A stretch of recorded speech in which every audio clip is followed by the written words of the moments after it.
Assalamualaikum warahmatullahi wabarakatuh. Bagaimana kabarnya teman-teman hari ini? Saya berharap semoga dalam keadaan sehat walafiat. Pada video pembelajaran hari ini, saya ingin memaparkan mengenai jurnal saya yang berjudul Analisa Riba dalam Bunga Bank ditinjau dari perspektif filsafat hukum Islam. Untuk pembahasan pertama, kita awali dari pendahuluan. Pendahuluan yaitu terdiri dari latar belakang. Latar belakang semakin berkembangnya era globalisasi saat ini, di mana kehidupan bermasyarakat dipengaruhi oleh kemajuan teknologi informasi.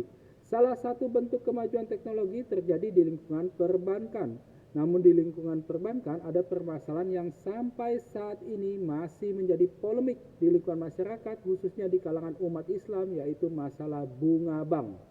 Kemudian, saya ingin menjelaskan tentang bunga bank atau bank interest. Bunga bank adalah balas jasa dari bank kepada nasabah karena menyimpan uangnya di bank. Kemudian, di dalam perbankan ada dua macam bunga bank yang diberikan kepada nasabahnya, yaitu satu, bunga simpanan, yaitu bunga yang diberikan sebagai balas jasa bagi nasabah yang menyimpan uangnya di bank, contoh giro, buku bunga tabungan, dan bunga deposito. Kemudian untuk bunga pinjaman, bunga yang diberikan kepada para peminjam atau harga yang harus dibayar kepada bank, sebagai contoh bunga kredit. Kedua macam bunga ini merupakan komponen utama faktor biaya dan pendapatan bagi bank. Kemudian, untuk rumusan masalah, agar pembahasan masalah yang diangkat penulis lebih terarah, maka penulis memberikan batasan masalah terhadap penulisan ini, yaitu yang pertama, apakah riba itu? Dan adakah dalil di dalam Al-Quran dan hadis yang berisi mengenai larangan riba? Yang kedua, apa yang dimaksud dengan bank dan mengapa MUI melarang adanya bunga bank? Yang ketiga, apa pandangan agama Islam tentang bunga bank? Dan apa pendapat para ulama tentang bunga bank? Kemudian, untuk tujuan penelitian, penulis merumuskan tujuan penelitian sebagai berikut. Yang pertama, untuk mengetahui apa yang dimaksud dengan riba dan menjelaskan mengenai dalil-dalil yang bersumber dari Al-Quran dan hadis mengenai larangan riba. Yang kedua, untuk mengetahui pengertian dari bunga bank dan untuk mengetahui alasan MUI melarang adanya bunga bank. Yang ketiga, untuk memahami lebih jauh pandangan agama Islam tentang bunga bank dan ingin mengetahui pendapat para ulama mengenai bunga bank. Kemudian, untuk metode penelitian, metode yang digunakan dalam penelitian ini adalah metode kualitatif yang menitik beratkan pada kajian kepustakaan atau literatur dengan mengumpulkan data-data yang bersumber dari makalah, jurnal, dokumen, dan tulisan-tulisan ilmiah yang memiliki keterkaitan dengan masalah yang dibahas. Kemudian kita menuju ke pembahasan. Di dalam pembahasan, penjelasan mengenai riba. Riba adalah tambahan atau kelebihan jumlah pelunasan hutang yang telah melebihi pokok pinjaman atau adanya nilai tambahan dengan melebihkan jumlah uang pinjaman ketika dilakukan pelunasan. Riba dalam bahasa Arab adalah aziyadah, yang artinya tambahan atau kelebihan. Jika ditinjau dari konteks umum, kelebihan yang dimaksud di sini adalah tambahan terhadap harta ataupun pokok utama. Kemudian, hukum riba dalam Islam sudah jelas haram karena ada banyak hadis ataupun ayat Al-Quran yang menjelaskannya.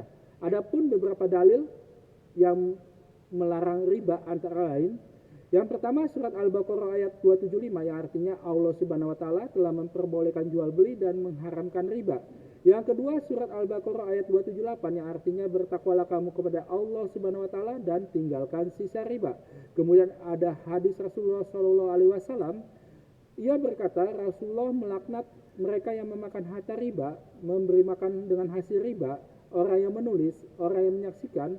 Rasulullah Shallallahu Alaihi Wasallam berkata mereka itu sama saja. Kemudian terdapat 5 jenis riba dalam aktivitas perdagangan, diantaranya satu riba jahiliyah.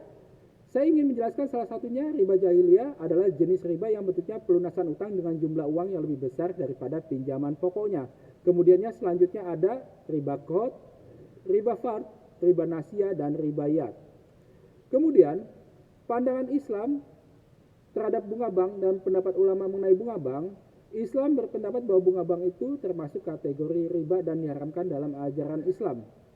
Kemudian para ulama, baik ulama salaf, mazhab 4 ataupun ulama kontemporer, semua sepakat akan keharaman riba Bahkan ulama yang membolehkan bunga bank juga mengharamkan riba. Dengan demikian dapat dipahami bahwa perbedaan pendapat ulama bukan soal hukum keharaman riba, melainkan soal hukum bunga bank. Kemudian, para ulama kontemporer berbeda pendapat tentang bunga bank. Pertama, sebagian ulama seperti Yusuf Qaradawi, Mutawalli Sarawi, Abu Zara, dan Muhammad Al-Ghazali menyatakan bahwa bunga bank hukumnya haram, termasuk riba. Sedangkan sebagian ulama lainnya seperti Syekh Ali Zuma, Muhammad Said Tantawi, Abdul Wahab Kalab, dan Mahmud Saltut menegaskan bahwa bunga bank hukumnya boleh dan tidak termasuk riba. Kesimpulan yang saya ungkap di sini, Islam berpendapat bahwa bunga bank itu termasuk dalam kategori riba. Hal ini ditegaskan oleh MUI pada tanggal 16 Desember 2003 mengeluarkan fatwa yang mengharapkan bunga bank, yang secara implisit merupakan pengharaman praktik yang terjadi di perbankan konvensional. Kemudian ada banyak ayat dan hadis, diantaranya surat Al-Baqarah ayat 275, surat Al-Baqarah ayat 278, dan hadis Rasulullah SAW. Kemudian sebagian ulama berbeda khilafiyah. Sebagian besar ulama berpendapat bahwa bunga bank adalah haram. Ada ulama lain yang berpendapat bahwa bunga bank tidak termasuk riba. Kemudian ada juga ulama lainnya yang berpendapat bahwa bunga bank itu termasuk syubhat, yaitu sesuatu yang diragukan dan tidak jelas keadaannya. Kemudian kita lihat daftar pustaka, ada 2 buku dan jurnal makalah ini. Kemudian demikian jurnal yang dapat saya paparkan, semoga bermanfaat dan dapat menambah wawasan kita tentang bunga bank. Terima kasih atas perhatiannya. Wassalamualaikum warahmatullahi wabarakatuh.